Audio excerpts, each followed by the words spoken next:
Welcome to another Walter Football video. I'm Charlie Campbell, Senior Draft Analyst. Before we get started on this week's mock, I suggest you click below in the settings, hit that icon down there, and you can speed it up to 1.25 or 1.5. I think that makes these videos a lot better. So, on to this week's mock draft. Now, as we're through 3 weeks of the NFL season, we're kind of starting to see the bad teams emerge and teams that look like they're serious contenders to be picking at the top of the draft. So that's exciting to really get an idea as to who could end up landing where. And of course, all eyes on the number 1 overall pick with Trevor Lawrence, a franchise quarterback available from Clemson, an elite quarterback prospect who could be the best quarterback prospect to come into the NFL since Andrew Luck, maybe even better than Andrew Luck. So in this mock draft, I have the Jets picking first, and I have the Jets taking Trevor Lawrence. If the Jets land the first pick, I think Trevor Lawrence is a no-brainer. Trade Sam Darnold, see what you can get for him. But Trevor Lawrence is just such a far superior prospect that you can't pass on that opportunity. So Trevor Lawrence, number 1 to the Jets. Number 2, I have the Giants up. 2 teams in New York back-to-back. I have the Giants taking Jamar Chase, the wide receiver from LSU. Would make complete sense for the Giants to take Chase. They took a franchise left tackle on Andrew Thomas in the 2020 draft, so they already spent a big resource there in the offensive line, but the receivers on New York are terrible. They got to get Daniel Jones some guys that can make some plays for him, that can uncover, guys that can stretch the field vertically, who can work underneath, and Chase can do it all. So he would be almost a dream pick come true for the Giants in the first round of the 2021 draft. 3rd overall pick, I have the Denver Broncos taking Penei Sewell, the left tackle from Oregon. Be interesting to see what happens with Garrett Bowles over the course of this season, but as of right now, I don't think they could turn down adding an elite left tackle and moving on from Bowles. So number 4, I have the Dolphins taking Carlos Basham, the defensive end from Wake Forest. This is the pick the Dolphins would have from the Texans. The Texans are winless, and Miami is rooting hard for the Texans to lose as much as possible because they have the Texans' first and second round pick from that Laramie Tunsil trade, which was just a terrible move by Bill O'Brien. At any rate, with this pick, I have the Dolphins taking Carlos Basham, the defensive end from Wake Forest. Basham is a tough player, man. He is physical, strong, well put together, faster than you expect for a guy with his body type. Really has developed as a pass rusher as last year and in the early part of this year. So I think you're going to see Basham be a guy that could rise. 5th overall, I have the Falcons taking Christian Barmore, the defensive tackle from Alabama. He didn't play in Alabama's season opener, but Barmore has interior rush capability that is really tough to find, and interior pass rushers are always in high demand in the draft, so he could be a guy that rises, even though he needs to become a more well-rounded player. Just the fact that he's a potential mismatch problem as an interior pass rusher could cause him to really skyrocket over the course of the season. If you see him have a big season of sack production, I think he's going to take off. So 6th overall, I have the Vikings taking Justin Fields, the quarterback from Ohio State. Kirk Cousins is a competent NFL starter, regular season guy, can get his team into the playoffs, but he's not a championship caliber quarterback. So if the Vikings have a shot at Trevor Lawrence or Justin Fields, I think they got to do it. Bite the bullet on the money they've paid Cousins. Was a mistake to pay him as much as they've had, but time to admit the mistake and upgrade the position if that upgrade falls into your lap. So 7th overall, Cincinnati Bengals. I have them taking Gregory Rousseau. The Bengals need help on both lines, offensive and defensive lines. So I think whichever's the best prospect along the front, either side of the ball, would make sense for Cincinnati. And in this mock, it's Rousseau, the edge rusher from Miami. Carlos Dunlap can't play forever.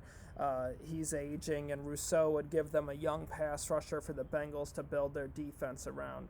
Now, 8th overall pick, I have the Eagles taking Penn State linebacker Micah Parsons. I think Parsons would be a really good pick for the Eagles. Obviously, their linebackers are terrible, and I think Parsons would just give them an instant day one upgrade over what they're fielding there and really improve the middle of their defense.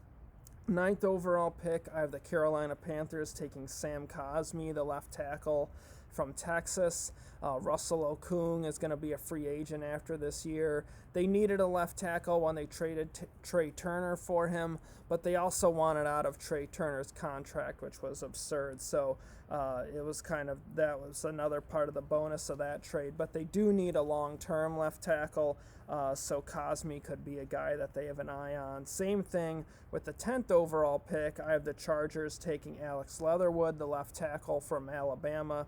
The Chargers traded Okung. They need a long-term left tackle. Leatherwood could step in there, fill that void to protect Justin Herbert's blind side. 11th overall pick of the Jaguars taking Shaun Wade, the cornerback from Ohio State.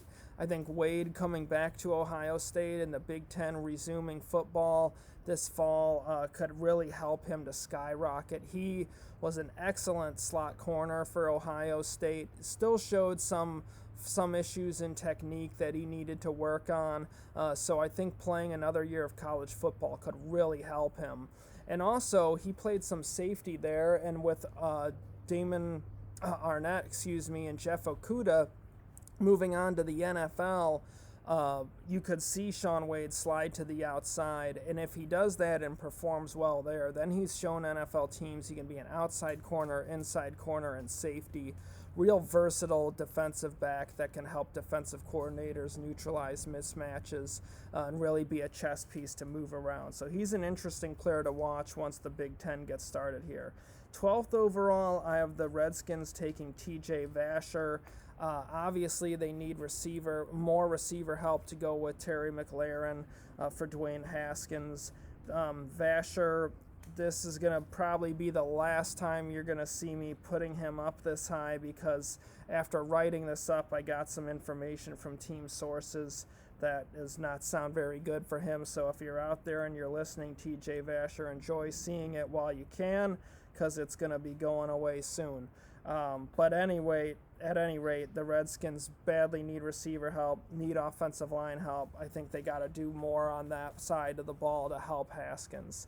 They've invested. So the only other pick they could really consider would be corner, but I still think the offensive issues have to win out.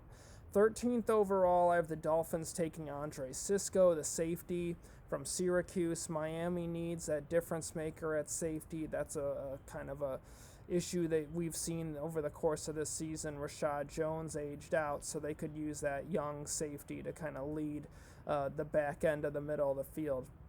Next pick, I have the Lions taking Paris Ford, the safety from Pitt. Man, is he fun to watch. He is fast and physical, really instinctive, can do a lot in coverage, is a willing run defender. The only knock on him is size, but I could see him rising over the course of the draft, because I think he'll probably work out pretty well, and the more teams watch him, they're really going to love his tape. 15th overall, I have the 49ers taking Patrick Surtain.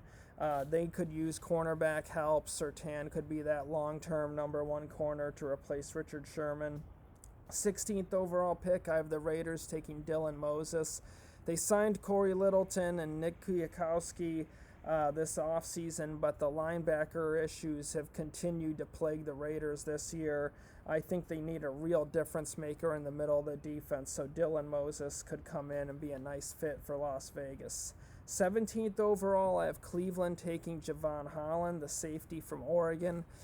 He'd give them a free safety combo to pair with Grant Delpit. Holland is dynamic safety and coverage, has good instincts, ball skills. He'd go really well with Delpit. You could bulk Delpit up, have him be more of that strong safety, which I think will be a better fit for him in the long run. 18th overall, I have the Bears taking Trey Lance, the quarterback from North Dakota State. Obviously, Mitch Trubisky is heading towards bust, part of the bust history for Bears quarterbacks, and as a kid who was born in Chicago, that's a long list, I can tell you. but Trubisky's going to be the latest one added to it. And I think Lance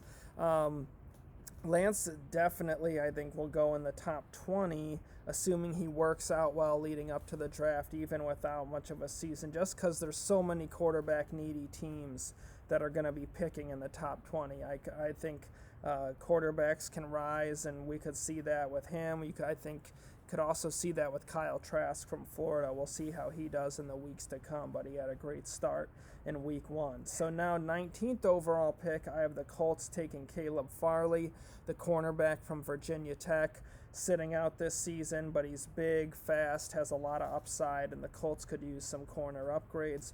20th overall, I have the Bucs taking Travis Etienne.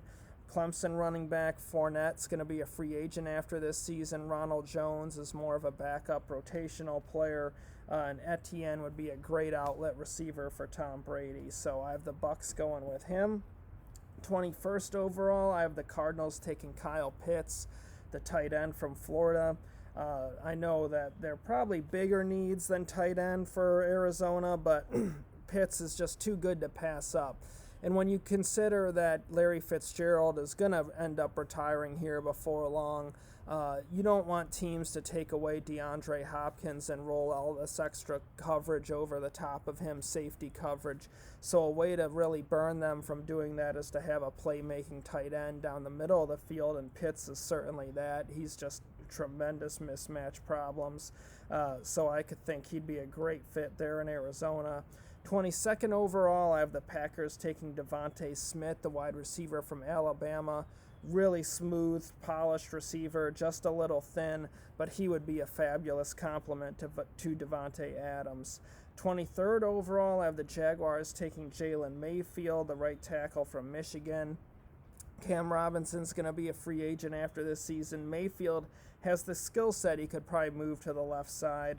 Juwan Taylor maybe as well. So if Cam Robinson isn't re-signed, tackle's going to be a huge need for the Jaguars, and I could see them targeting some offensive line help with one of their first-round picks. And FYI, this pick is from the Rams in the Jalen Ramsey trade. 24th overall, I have the Patriots taking Jalen Waddle, wide receiver from Alabama. He's explosive, game breaker, guy that can take the top off a defense, huge big play potential, would really inject some speed and home run hitter ability into the Patriots offense. Next up, I have the Titans taking Wyatt Davis, the guard from Ohio State, with the 25th overall pick. Roger Saffold's aging.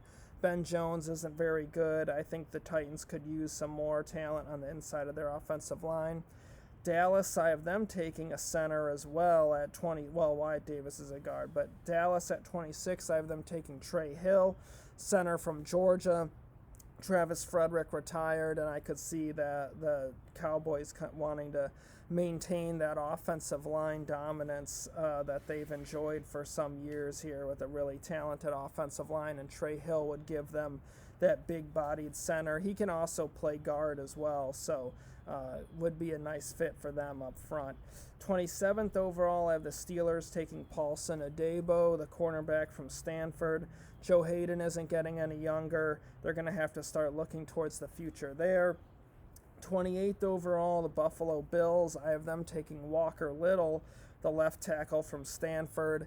The Bills have such a good roster. They don't have too many needs, but they could stand to grab some offensive line upgrades, and I think Walker Little would be a nice fit into that mentality of their team and give them another tough physical player at the point of attack.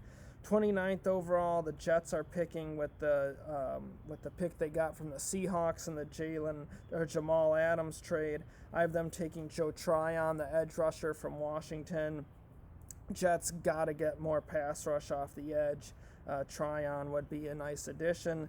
30th overall, I have the Chiefs taking Jay Tafule, the defensive tackle from USC. As I've kind of hit on some other mocks, I think this pick makes a lot of sense from a money perspective with Kansas City. They spent all that money on Chris Jones. You want to diversify where you're spending money on your roster and not concentrate it into one spot. They also paid Frank Clark a lot of money. So it would make sense to have a talented guy on a cheap rookie contract next to Jones, give them another tackle in case Jones gets hurt, a guy that can cause disruption. So Tafule to the Chiefs. 31st overall, I have the Saints taking Chris Olave, wide receiver from Ohio State. They need a number 2 for Michael Thomas. Olave would be a great fit.